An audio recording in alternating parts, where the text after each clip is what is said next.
Hello guys and welcome back for another Eternum video. Today we will go back in the past of New World and we will dig deeper into the archives in order to find one of the most iconic builds which were the very beginning of the assassin class. The combination for which I'm talking about is the one between Spear and Rapier and the year is 2022. Fortification at that time works completely different from what you know right now for it, as it mitigates the damage directly in the form of percentages instead of increasing your armor values.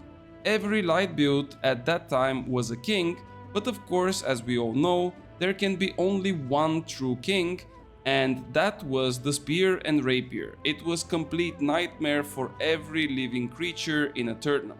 So today we will scroll back through the history pages and I will take you on a ride, as the once great build is coming back to life and you definitely don't want to miss it out.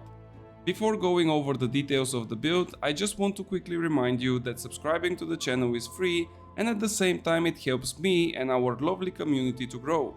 If you would like to see more content related to New World and of course to learn new things, consider joining our Discord as well.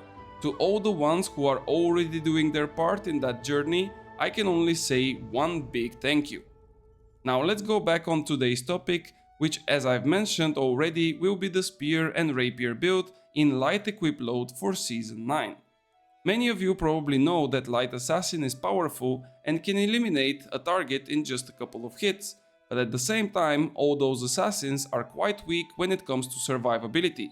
So how come a Spear and Rapier combination can be doing a good work instead of going for the typical Sword and Shield and Hatchet combination? To find the answer for that question, we must go over the build and the biggest game changer, the artifact Old Crown. With this headpiece, not only you will be able to preserve light equip load, but also your attributes will be granted with additional 55 points, or precisely 11 points in each attribute. Additionally, the strongest side of the artifact are the two protections to both elemental and physical types of damage, which will result in a total of 3% damage mitigation in the form of resistance. If you wonder why would that be stronger than a featherweight or tumblers, the quick answer would be that resistance have much better mitigation of damage than the raw armor and elemental armor. And if you want to learn more on that topic, you can check my other video called Armor, Resistance, Gem and Defense in New World. For the last perk on the crown, you want to go with Shirking Heals, as we will invest fully into Shirking Heals for that setup. But if you are not a fan of this combination, you can also slot Enchanted Ward. The chest piece for the build must remain in light gear, and the 3 perks necessary for it would be Enchanted Ward, Shirking Heals and Vital Synergy. After the latest changes in the game, those perks are quite cheaper than before, so your craft should be a bit less of an investment.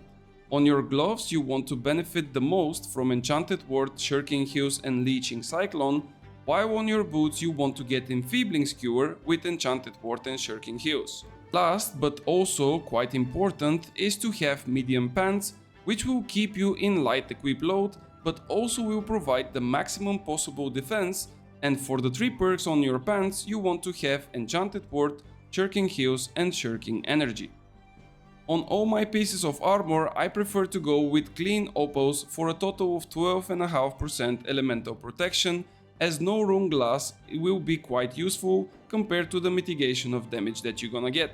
If you have other ideas and you want to pick rune glass type, feel free to experiment on your own. To complete the armor we must go over the jewelry pieces, and right from the start I must shock you by saying that Ankh is not our choice for the amulet. Yes, even after investing into Shirking Heals, I prefer to skip the Ankh and instead I invest into a crafted amulet with Shirking Empower, Slash Protection and Divine. For a ring the choice can be only one, as the best would be Thrust Damage, Hearty and Empowered Cleave. This ring is technically the best and there is no other replacement, so any other ring out there would be just a downgrade. Last but definitely not by importance is the Endless Thirst artifact, on which I personally choose to play with Nimbo. Another amazing fit for the last perk can be Regenerating, but I leave again the choice to you. With this earring, all the burst regeneration potions and serums will have buff up effects, while their cooldowns will remain at 80%. This way you are avoiding the passive from the artifact where the cooldowns are increased, and also it completely removes the necessity of having refreshing toast. For the Hearthrune, I would suggest you to choose between Stoneform and Dark Ascent, but with the latest changes and the nerf to Stoneform, I feel like Ascent is taking the lead in terms of usefulness and overall survivability. And now, before you lost your minds, I didn't forget about the weapons, so don't you worry about it. Here there are a couple of variations for which you can go, but it mostly affects the rapier and not so much the spear, as the spear will be your main hand with this build and you will be using it for more than 80% of the time. Going for full damage potential on it is the way to go. I've slotted alternating enchantment, sundering stacks and penetrating backstab on mine, and the damage is out of this world. For the gem I also use Runglast Oppo, so every time I don't have my full stamina I'm doing additional damage. When it comes to rapier, this might shock you, but I don't play with finisher. Yes, I know about the 15% damage to bleeding targets, but since I have only one bleed in the whole build and this is from the skewer, I prefer to invest into higher damage and more reliable source of damage than the supporting finisher. I currently play with rogue penetrating backstab and sundering stacks on mine, but the stacks can be replaced with play crits, omnidirectional evade or even keen speed. In my opinion, as long as you have the rogue and the penetrating backstab, you are already doing fine, but last perk should fit the gap and of course should be more towards your playstyle. For the gem on the rapier, I prefer to play with Runglast Emerald, as this will do extra damage to low HP targets.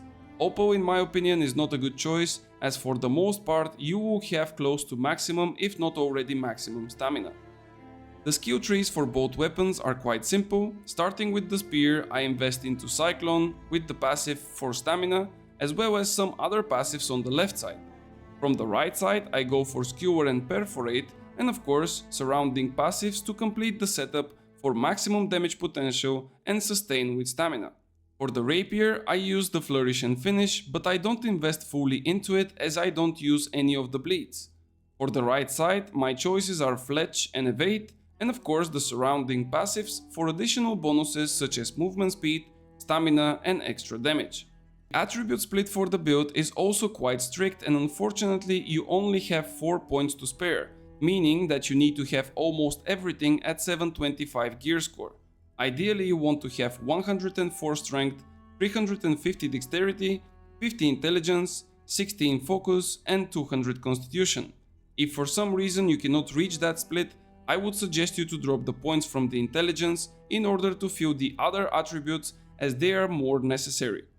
And with that, I think I've covered everything related to the build, which once had a real crown on its head. If you still have any questions about the setup or you want to know other things related to the game, make sure to ask me in the comments or use the Discord channel which our community has in the link below. As always, thank you so much for watching and I will see you on the next one.